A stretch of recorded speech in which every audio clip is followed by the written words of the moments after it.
All right, so today we're looking at this 911 C4S, beautiful finish in gentian blue metallic. I wish there was sunlight because in the sun, this looks incredible.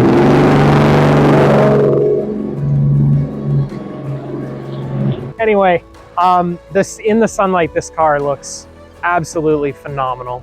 The metallic, the way the metallic picks up, you get almost like a light blue that sits on top of the darker blue. There's a pearlescent effect. It is just a stunning color. And even in the shade, as you can see it now, it's a really, really nice finish. This particular trim has the RS Spider wheels, which finished in gunmetal gray against this blue looks extra stunning. Because it's a Carrera 4S, it's the all-wheel drive variant. This car does have winter tires on it right now, as the owner has winter driven it. It does come with the factory summer tires as well, and this vehicle is for sale at the moment through the Centauri Collective.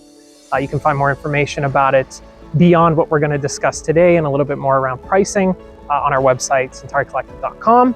In typical 911 fashion, this car does have a 3-liter flat-six twin-turbo boxer engine that produces 443 horsepower and 390 pound-feet of torque. This car is also a PDK. PDK was the only option in this year. In 2021, they did come with a manual option as well. But with the 8-speed PDK, even if you are a manual diehard, this will change your perception of what an automatic transmission seems like it should be.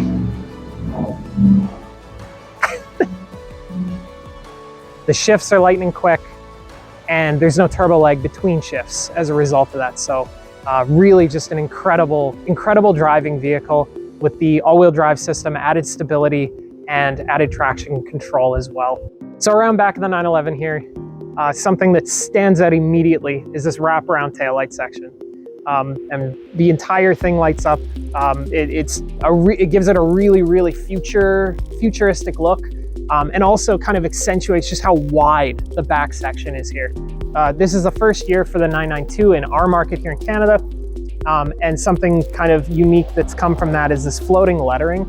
The way that the badge positioning is on this is done so beautifully. It's something so small. Badges are kind of one of those things that I feel like a lot of people don't really pay too much attention to. It's something I notice, and especially with this, just the way that it's laid out is so complementary to the body lines. The spacing of the lettering in the Porsche emblem itself and the floating lettering really does give it just that little bit extra, kind of the sleek design to kind of follow that wraparound taillight section. A really iconic Porsche, especially a 911 feature, is the retractable rear spoiler. So on this model, the spoiler extends in eco mode at 56 miles an hour and extends fully for performance added downforce and stability at 106 miles an hour, and then retracts back down to its resting position as it's seen here at lower speeds.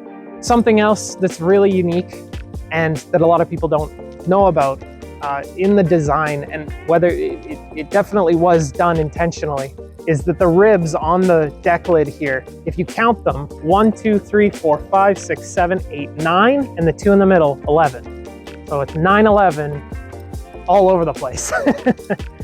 Part of the Active Aero system is the shutter systems that are in the lower grille sections on each corner. They both close at 43.5 miles an hour automatically to improve aerodynamic efficiency, and then open at lower speeds to improve cooling. Looking at the headlights on this car is something very recognizably Porsche. Present on all of their modern vehicles are these 4-point principal headlights.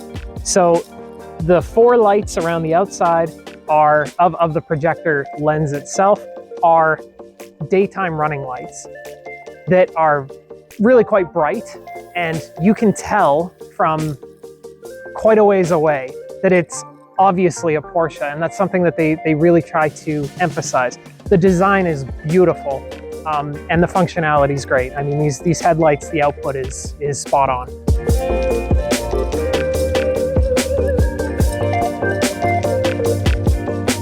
Now we're looking at the interior of the C4S. Beautiful interior, huge updates on it. gone to a much cleaner look in the center console. They've got floating buttons in the steering wheel as well. They've got special drive mode selector in the center too. They've got a 10.9-inch touchscreen here to also clean up the entire look of everything. And one unmistakable thing about Porsche is they have 2 screens on each side of the tachometer. And in the bottom, it's got a digital display actually showing the speed as well and your gear that you're in at the time. So one of the new things for 2020 is they changed the gear shifter. They've got this weird little control now, which is very different from the outgoing model, but that's okay. I think they've cleaned it up very nicely. They put it in this really nice floating surround, which I think also looks really good. The only thing I wouldn't want to do is spill anything in here, because imagine the cleanup would be a little bit messy, but that's why you're not supposed to have a drink in your sports car. Just below that, we've got the nice heated seat and ventilated seat controls. Nice and easy to access, nothing crazy. They've got this kind of weird cup holder, but I think that's a Porsche thing. They've always had some weird cup holders, need a little bit extra to it. I have heard, but I've not tried, to put a cup in here, and I guess it actually holds onto the cups a little bit too well sometimes. Park brake button is right below this as well. Nice and clean, easy to access. Of course, being electronic park brake, really easy to control. We've got a few more switches up here. Again, way cleaner than it used to be. And just below that, they've got your front and rear heated windshield options. You've got your up and down temperature settings on each side. In the middle controls your fan speed. And then your auto control and research there. And you've got your different controls here for your volume and everything.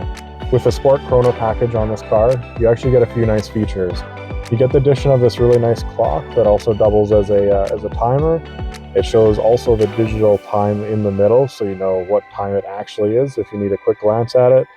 And as well, you can adjust the modes here, and that'll switch between normal, sport, sport plus, your individual settings, and the wet mode.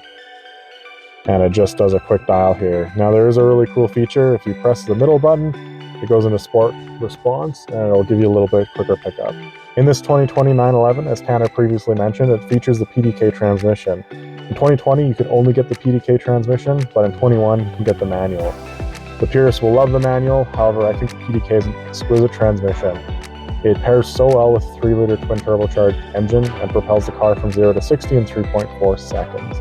It's got such crisp shifts, and it's amazing. If you compare it to other dual clutch transmissions or transmissions that give you the manual capability, it's not the same. This is 100 times better. I've driven so many PDK cars, and as a daily driver car, I would want the PDK. In typical 911 fashion, it's also got rear seats. I would not want to try and get into it myself, but it might work if you're, a young kid or something. They're there. You can basically call a car 2+2, but I would much rather have them kept folded down for my personal use if it was my car. You can put a briefcase there. It's got a little shelf that does actually hold in place, and then you do have a little bit more space behind that as well to put stuff on. On this spec of car as well, it does have the Bose surround sound system, which is just a nice added feature for those long road trips when you just want to cruise.